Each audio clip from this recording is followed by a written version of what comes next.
জুলাই গণহত্যার বিচার কেন হলো না? যে নীতিতে আওয়ামী লীগ রাষ্ট্র পরিচালনা করেছে সেই নীতিতেই যদি রাষ্ট্র পরিচালিত হয় তাহলে ফ্যাসিবাদ যাবে না। শুধুমাত্র আমরা সবাই জুলাই চেতনা ধারণ করে এই দিয়ে জুলাই চেতনা ধারণ করা যায় না।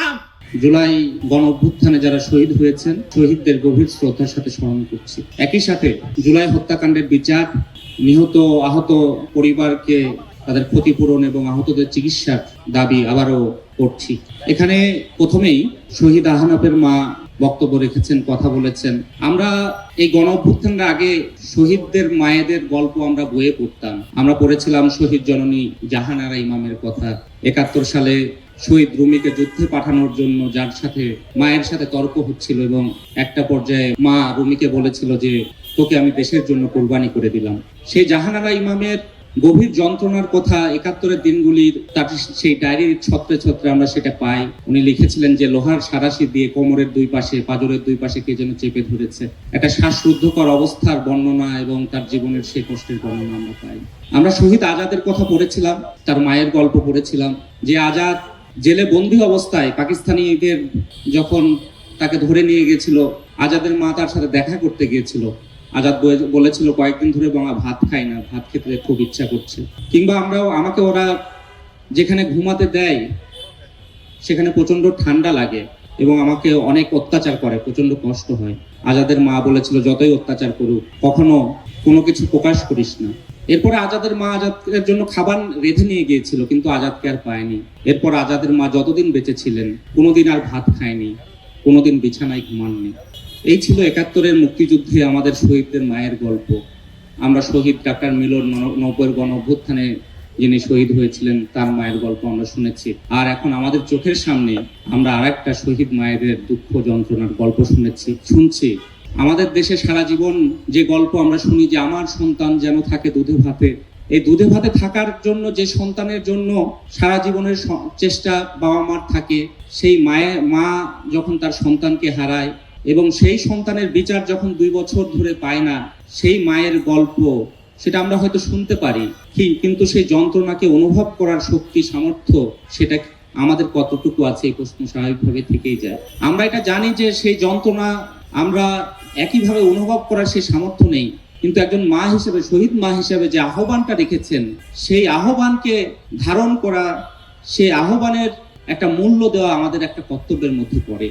ফলে ঢাকা বিশ্ববিদ্যালয়ের যে বন্ধুরা এই কথাগুলো শুনছেন বা আজকে এই আলোচনা আজকে এখানে যারা শুনছেন, আমরা অন্তত এই শপথ করা দরকার যে যারা হাজার হাজার মায়ের বুককে খালি করেছে, হাজার হাজার আমাদের ভাই বোনদেরকে যারা আহত করেছে, সেই জীবনদানের জন্য যে জীবনদানের যে আকাঙ্ক্ষা ছিল, যে চাওয়া ছিল, সেই আকাঙ্ক্ষাকে পূরণ করার জন্য আমরা আমাদের যে সংগ্রাম, সেই সংগ্রাম আমরা করব। বন্ধুগণ, আমরা যখন মানুষের একটা দেশে বসবাস করি, দেশের যখন একটা এই ধরনের একটা অবস্থা চলে, তখন আমরা সবসময় প্রত্যাশা করি দেশের যুবক, তরুণ, ছাত্র তাদের প্রতি। কারণ আমাদের দেশের ইতিহাসও যদি আমরা দেখি তাহলে আমরা দেখব যে এই শিক্ষার্থীরা, ছাত্র যুবক তারাই বারে বারে দেশের যখন সংকট তখন সেই সংকটে বুক আগলে দাঁড়িয়েছে, নিজের জীবনকে তুচ্ছ করে বারে বারে এই দেশ মাতৃকাকে মুক্ত করার জন্য তারা সংগ্রাম করেছে। ফলে সেই যুবক তরুণদের প্রতি তো আমাদের আহ্বান থাকবে। এই বিশ্ববিদ্যালয়ে আমরা যারা পড়েন, এই বিশ্ববিদ্যালয় চলে, স্কুল কলেজের যে পড়ালেখা হয় তার যে খরচ সেটা আসে জনগণের ট্যাক্সের টাকায়। আমাদের দেশের সাধারণ জনগণ তাদের ট্যাক্সের টাকায় যে শিক্ষা প্রতিষ্ঠান পরিচালিত হয়, সেই শিক্ষা প্রতিষ্ঠানে যারা পড়বে তারা এই দেশের প্রতি, দেশের মানুষের প্রতি, যার ট্যাক্সের টাকায় সে পড়ালেখা করে তাদের প্রতি তারা দায়বদ্ধ হবে। এটা একটা স্বাভাবিক চাওয়া এবং সেই আহ্বানটাই আমরা সবার কাছে রাখতে চাই।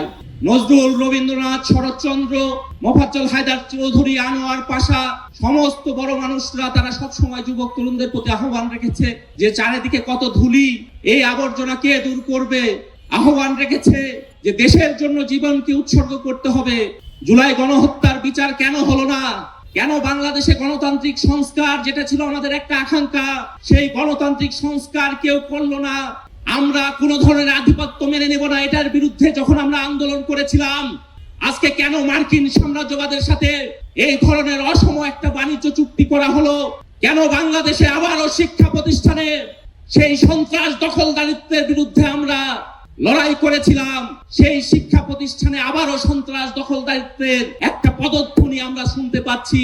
এই অবস্থা যখন তৈরি হচ্ছে, তখন এই প্রশ্ন, কে করবে, এই সংকট কেন হলো এবং এই থেকে পরিত্রাণের পথ কি, উপায় কি, কেন এই সংকট এবং এই পরিত্রাণ পাওয়ার উপায় কি, এটা তো কে ভাববে?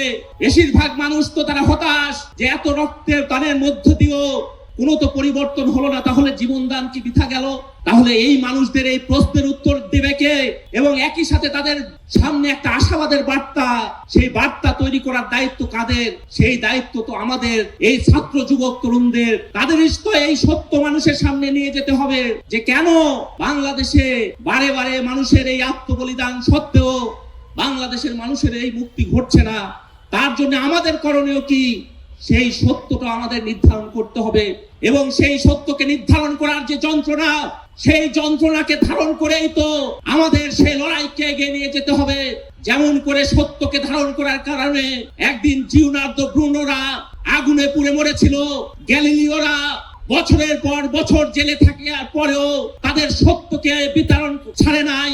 যেমন করে মাদাম কুরিরা সমাজ সভ্যতাকে এগিয়ে দিয়েছিল, যেমন করে আমাদের এখানে ব্রিটিশ বিরোধী লড়াইয়ে, স্বাধীনতার যুদ্ধ পর্বে সমস্ত আন্দোলনে বড় বড় মানুষরা লড়াই করেছিল, যেমন করে মাওলানা ভাসানীরা বলেছিল যে রাজনীতি হচ্ছে একটা উচ্চতর হৃদয় বৃত্তি আর রাজনীতির কেন্দ্রে থাকবে মানুষ। ফলে সেই আহ্বান রেখে সেদিন ওই সিয়াটো সেন্টার বিরোধিতা করেছিল এবং পাকিস্তানের যে অন্যায় শাসন, সেই অন্যায়ের শাসনের বিরোধিতা করেছিল।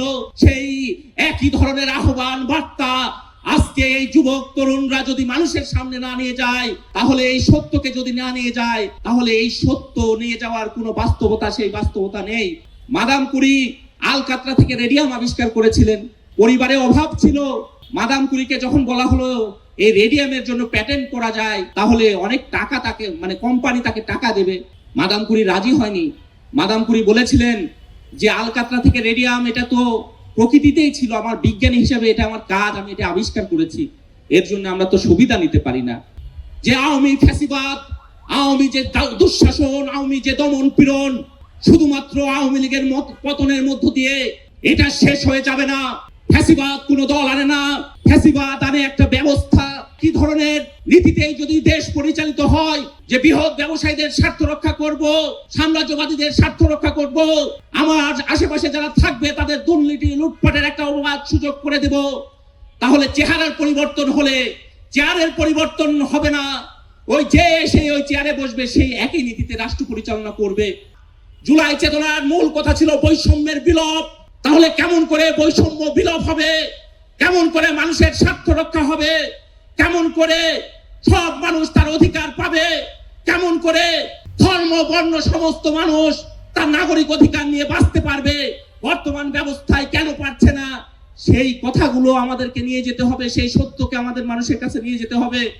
তার জন্য কষ্ট স্বীকার করা, ত্যাগ স্বীকার করা, তার জন্য একটা কষ্টকর মানসিকতা নিয়ে লড়াই করা এবং কোনো সুবিধার কাছে নিজেকে নত না করা, এই মনোভাব গড়ে তোলাটা খুব জরুরি।